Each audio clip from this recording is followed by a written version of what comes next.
안녕하세요. 책 읽는 아줌마, 엔다줌마입니다. 노년내과 의사가 알려주는 감속 노화 실천법. 정희원 작가님의 느리게 나이 드는 습관을 낭독해 보도록 하겠습니다.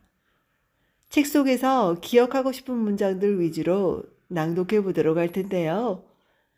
귀한 깨달음과 배움의 시간이 되면 좋겠습니다. 낭독 시작하겠습니다.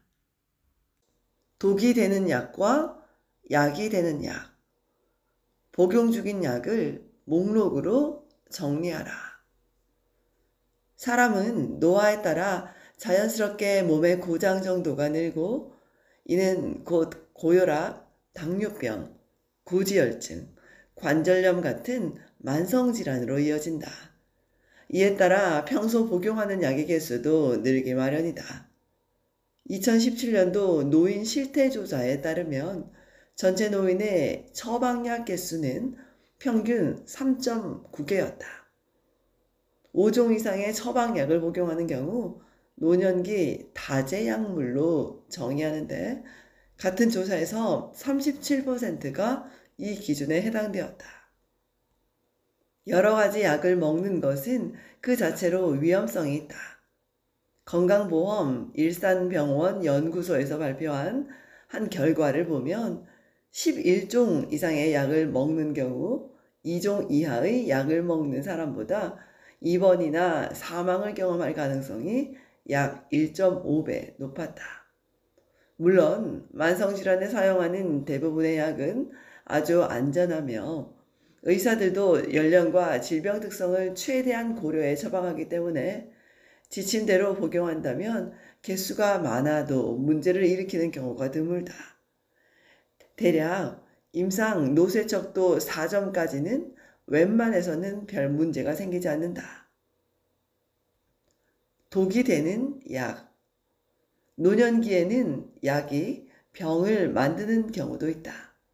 젊고 지병이 적은 이들에게서는 별다른 문제를 일으키지 않지만 병이 많고 노쇠한 어르신에게 흔히 문제를 일으키는 약을 잠재적 노인 부적절 약제라고 하는데 이러한 약제를 사용해 병을 얻는 실제 사례도 많다.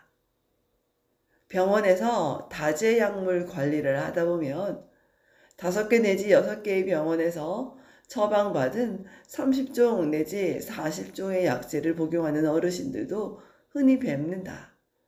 그럴 땐 도저히 어디서부터 손을 대야 할지 막막하다. 소위 닥터 쇼핑을 하면서 점점 약이 쌓이고 무수한 처방 연세가 생겨나 결국 심한 어지럼증이나 식욕 저하, 오심, 변비, 인지 기능 저하, 노쇠 등 노인 증후군을 겪게 되는 경우가 많다. 왜 이렇게까지 여러 가지 약을 먹어 오히려 병을 얻게 되는 걸까? 우선 우리나라 사람들은 일단 아프면 약을 먹어서 해결하려는 심리가 있다. 의사 입장에서는 짧은 진료 시간 동안 휴식, 운동, 영양 등 비약물적 치료를 시도하기가 어렵다. 또한 주치의가 없고 전문 진료과 위주로 진료 체계가 이루어져 있기 때문에 약을 먹어도 낫지 않거나 다른 곳에 문제가 생기면 또 다른 진료과를 찾는다. 그렇게 간 새로운 병원에서 환자가 먼저 기존에 먹는 약이나 알았던 질병에 대해 자세히 이야기하지 않는 한 의사가 알아서 파악할 방법이 없다. 자신의 주치의가 되라. 주치의가 있어서 개인의 병력과 약력을 종합적으로 모니터링 해줄 수 있으면 처방 연세나 노인 부적절 약제에 의한 부작용을 경험할 가능성이 낮지만 우리나라의 의료 환경에서는 쉬운 일이 아니다. 다소 번거롭더라도 내 병과 약의 목록은 내가 관리하는 수밖에 없다. 스스로가 최소한의 주치의 역할을 해야 한다. 첫째, 내가 먹는 약의 목록을 정리해서 가지고 있는다. 특히 새로운 의사를 만날 때는 나의 병력과 양력을 의사가 참고할 수 있도록 한다.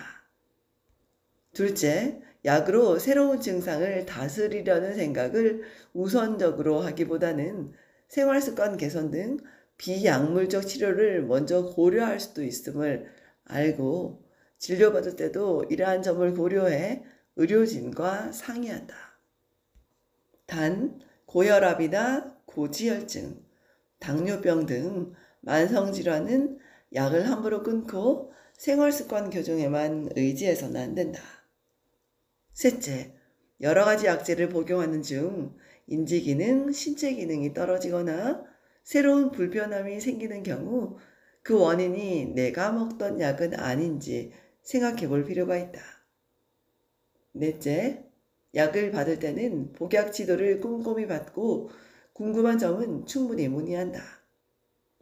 다섯째, 처방연세나 잠재적 노인 부적절 약제에 의한 부작용이 의심되는 상황이라면 국민건강보험공단에서 진행하는 다제약물 관리 사업에 참여해보는 것도 방법이다. 마지막으로 이 모든 문제는 노쇠하지 않은 몸을 만들면 예방할 수가 있다. 내재 역량을 잘 지키면 만성질환을 경험할 가능성이 줄어들 뿐만 아니라 우리 몸의 회복 탄력성이 좋아져서 급성질환이나 만성질환에 대한 치료 역시 잘 견딜 수 있다. 잠재적 노인 부적절 약제에 노출되더라도 나의 내재 역량이 건강하면 부작용이 잘 발생하지 않는다. 약은 병을 치료할 수도 병을 만들 수도 있다는 것을 명심하고 슬기로운 의료 이용을 통해 나의 질병을 치료하는 안전한 도구로 활용하길 바란다. 지금까지 노년내과 의사가 알려주는 감속 노화 실천법, 정희원 작가님의 느리게 나이 드는 습관을 낭독해 보았습니다. 엔다주마였습니다. 좋은 날 되십시오, 여러분. 들어주셔서 감사합니다. 고맙습니다. 사랑합니다.